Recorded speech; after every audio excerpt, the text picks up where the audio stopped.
के सिंह जी, मसला क्या है? किसकी भूमिका यहाँ संदिग्ध है? क्या हुआ बच्ची के साथ? अब पूरा का पूरा मामला एफआईआर के इर्द गिर्द क्यों घूम रहा है? आपने जब शुरू में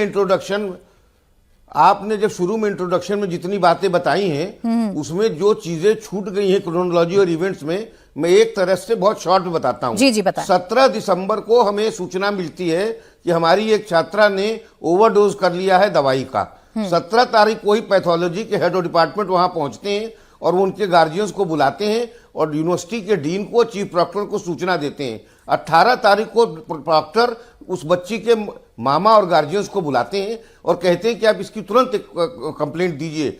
वो फादर नेचुरली चाहते थे कि लड़की की बदनामी हो ना हो, कुछ ना हो, फिर लड़की भर्ती थी। 19 तारीख को लड़की भर्ती से छुट्टी हुई और उनके पिताजी ने तुरंत कंप्लेंट दी। 20 और 21 को हमारे यहाँ बंद था संडे और सैटरडे का, फिर भी ऑफिस खोल के सारे रिकॉर्ड जमा किए गए। 22 तारीख को हम लोगों ने, वीसी ने इसको विशाखा कमेटी को रेफर कर दिया। 22 की ही दोपहर में विशाखा कमेटी ने पहली मीटिंग करी। 23 को डॉक्टर रमीज और पीड़िता उसके पिता ने आके यहाँ बयान किया। 7 तारीख को हम लोगों ने कंक्लूड कर लिया कि ये दोषी है। इस चीज का क्या दोषी है वो भी बताऊंगा। दोषी है और इसको सख्त सजा दी जाए विशाखा के हिसाब से। 8 तारीख को वीसी ने उस पर निर्णय लिया और 9 तारीख को उसको बर्खास्त करने की घोषणा कर दी। ये मैं प्राची जी बताना चाहता हूं कि विशाखा कमेटी के दोषी होने पर उत्तर प्रदेश में किसी डॉक्टर के बर्खास्त करने की पहली घटना है। अब इसमें अनयूजुअल क्या है? ये लड़का हमारे पास 20 महीने से था। इसी के बाद एक फैक्ट फाइंडिंग कमेटी बनी। दूसरे साल का अंत हो रहा था, 3 साल पैथोलॉजी में होता है एमडी में। ठीक, इसको 20 महीने हो गए। 8 महीने पहले मार्च में इसने शादी करी थी, तब ये 1 साल से यहां था। और जो सबसे अननेचुरल बात थी कि इसने जब शादी करी तो एक हिंदू लड़की को कन्वर्ट कराया अपनी बैचमेट को 10 साल के लव मैरिज के बाद, लव अफेयर के बाद। लेकिन इसकी सूचना इसने अपने विभाग में किसी को नहीं दी, किसी को इनवाइट नहीं किया। अजय आलोक जी बताएंगे कि जब किसी की भी शादी होती, किसी जात धर्म में लव मैरिज, तो एक बड़ा ओकेजन होता है उस डॉक्टर के लिए, उस प्रेसिडेंट के लिए, वो सबको बुलाता है। नॉट ओनली दैट कि उसने किसी को इनवाइट नहीं किया, सूचना भी नहीं दी। ये मार्च 2025 की बात है। जून 2025, जस्ट 2 महीने बाद, पहला भी उसने कन्वर्जन करा है, 2 महीने बाद इस लड़की से वो अफेयर में उसको बहला फुसला लेता है। ये थोड़ी सी, इसको पहले से साइकोलॉजिकल इश्यूज थे। इसको मालूम था रमीज को कि ये थोड़ा सा मेंटली लेबाइल है। इसने उसका फायदा उठाया, बहलाया फुसलाया और उसके साथ लिव इन में चला गया और शोषण करने लगा। और उसको ये नहीं बताया कि वो शादीशुदा है, वो भी कन्वर्जन करके। इस लड़की को सितंबर में, अक्टूबर में पता चलता है।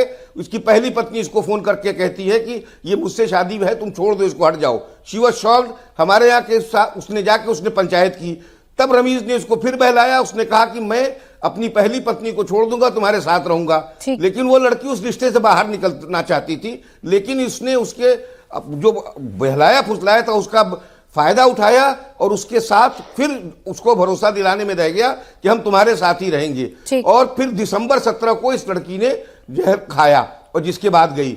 अब फैक्ट फाइंडिंग कमेटी में जब हम लोग जा रहे थे, इसी दौरान बहुत सी चीजें आने लगी। हम लोगों ने खुद तय किया कि अब इसकी जड़ तक जांच होनी चाहिए। प्राची जी, अगर यूनिवर्सिटी में सर ये बातें जो आपने बताई है ना, यहाँ मेरे पैनल को भी सुनने की जरूरत है, क्योंकि अभी तो इसे सिरे से खारिज किया जा रहा था। लेकिन चूंकि आप लोगों ने इसकी जांच की है और आपको पता है कि वहां पर क्या हुआ है, बेटी के साथ क्या हुआ है। 1 मिनट और दीजिए, 1 मिनट और दीजिए। बोले सर, कुछ और चीजें कहना चाहता हूं। हाँ बोले 1 मिनट। हाँ बोले। तो उसके बाद हमने इसको, जो फैक्ट फाइंडिंग कमेटी थी जिसमें मैं भी था, जिसमें एक एक्स डीजी थे भावेश कुमार सिंह, उन्होंने इसको वो करके एसटीएफ को दिया और कल मुख्यमंत्री जी ने इसकी घोषणा कर दी। 9 तारीख को हम लोगों ने प्रेस कॉन्फ्रेंस करके ये कर दिया कि इसको हम लोगों ने निकाल दिया और एसटीएफ की हम जांच कराने जा रहे हैं, जिससे सब निकल के आए। हमारी प्रेस कॉन्फ्रेंस के बाद अपर्णा जी आई।